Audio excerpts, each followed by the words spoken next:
Ya, langsung saja kita ke informasi terpopuler yang pertama. Raja Ampat pendam harta karun jadi rebutan. Presiden Prabowo Subianto resmi menyetop permanen kegiatan pertambangan milik 4 izin usaha pertambangan atau IUP di Raja Ampat, Papua Barat Daya pada hari ini. Patut diketahui sejarah membuktikan daya tarik terhadap hasil bumi di Raja Ampat tak hanya baru-baru ini terjadi, namun sudah terjalin sejak ratusan tahun lalu. Bahkan jadi rebutan banyak orang.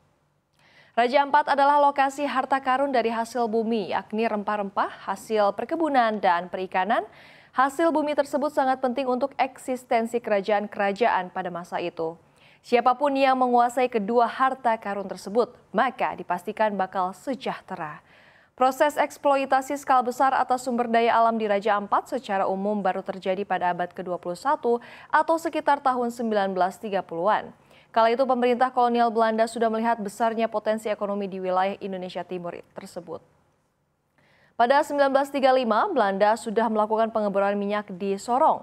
Ketika teknologi sudah maju, Belanda sebagai penguasa tunggal mulai berani melakukan eksplorasi dan menemukan beragam harta karun terpendam lainnya.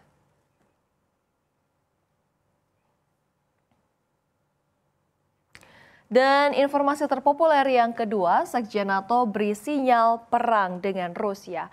Sekretaris Jenderal Aliansi Militer Barat NATO, Mark Rutte membunyikan sinyal peperangan antara NATO dengan Rusia. Hal ini terjadi lantaran hubungan antara NATO dan Moskow masih terus memanas seiring dengan serangan di Ukraina. Dalam kunjungannya ke London Senin kemarin, Rutte menjelaskan bahwa Rusia tengah bersiap menyerang NATO dalam waktu 5 tahun. Maka itu, ia mengharapkan para anggota aliansi di Barat untuk meningkatkan anggaran militer hingga 5% dari PDB bulan ini. Pernyataan tersebut memicu tanggapan langsung dari Moskow. Dmitry Peskov, juru bicara Kremlin. Peskov mengatakan bahwa NATO menunjukkan dirinya sebagai instrumen agresi dan konfrontasi dengan rencana yang muncul. Perencana militer Barat percaya Rusia akan berusaha mempertahankan tentara yang aktif dan berpengalaman dengan lebih dari 600.000 personel, serta mempertahankan pengeluaran pertahanan sekitar 6,5% dari PDB negara tersebut. Hal ini akan membuat Moskow lebih mampu mengancam sisi timur NATO dalam waktu kurang dari setengah dekade. Rutte yang juga mantan Perdana Menteri Belanda telah mendorong usulan bagi anggota NATO untuk menyetujui peningkatan belanja pertahanan inti menjadi 3,5% dari PDB pada sekitar tahun 2035 bersama dengan tambahan 1,5% untuk cyber dan infrastruktur militer terkait lainnya.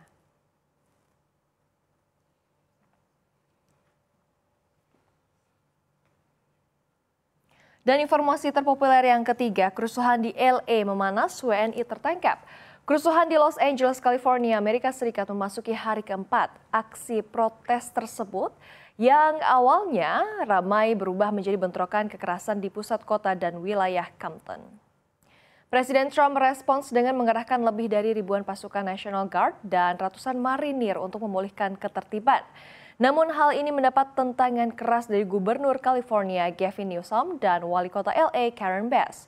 Data terbaru menunjukkan lebih dari 2.000 pengunjuk rasa terlibat dalam demonstrasi awal pekan ini.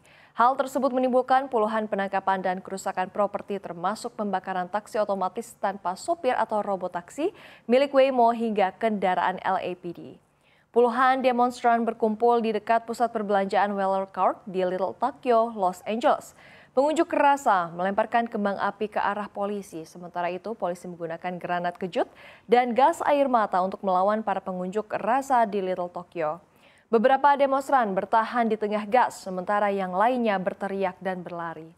Warga negara Indonesia juga tak luput dari penangkapan, di mana KJRI Los Angeles menyebut 2 WNI yang ikut diamankan dalam operasi pemerintah Amerika Serikat itu berinisial ESS, perempuan berusia 53 tahun.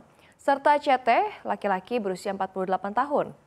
SS ditangkap karena tidak memiliki dokumen keimigrasian yang sah, sementara CT ditahan karena memiliki catatan pelanggaran hukum terkait narkotika dan masuk ke Amerika Serikat secara ilegal.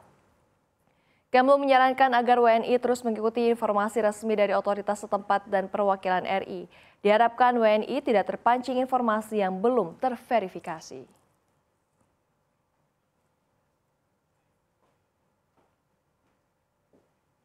Dan informasi terpopuler yang terakhir, ASEAN pilih mesra dengan China by Amerika Serikat. Asia Tenggara tengah berada di persimpangan geopolitik antara dua kekuatan dunia yakni China dan Amerika Serikat. Dalam dinamika yang semakin kompleks, negara-negara di kawasan ini mulai menunjukkan kecenderungan beberapa terhadap siapa yang mereka anggap sebagai mitra strategis yang lebih dapat diandalkan. Sebuah survei terbaru yang dilakukan oleh Lembaga Penelitian Asia Tenggara, Asia Yusof Ishak Institute, menunjukkan bahwa untuk pertama kalinya mayoritas responden di kawasan ini lebih memilih China daripada Amerika Serikat jika harus menentukan satu pihak sebagai sekutu utama. Dari data yang dihimpun, sekitar 50,5% responden menyatakan bahwa mereka akan memilih China, sementara 49,5% lainnya lebih condong ke Amerika Serikat. Ini merupakan pergeseran signifikan dari tahun sebelumnya di mana Amerika Serikat masih memimpin dengan selisih yang cukup jauh. Perubahan paling mencolok terlihat di negara-negara seperti Indonesia dan Malaysia, di mana di Indonesia jumlah responden yang memilih Amerika Serikat menurun drastis dari lebih dari 46% pada tahun sebelumnya menjadi hanya 26,8%. Sementara di Malaysia hanya 24,9% yang memilih Amerika Serikat, turun dari 45% di tahun sebelumnya. Namun tidak semua negara di Asia Tenggara mengikuti tren ini. Negara-negara seperti Filipina, Vietnam, dan Singapura masih menunjukkan kepercayaan tinggi terhadap Amerika Serikat.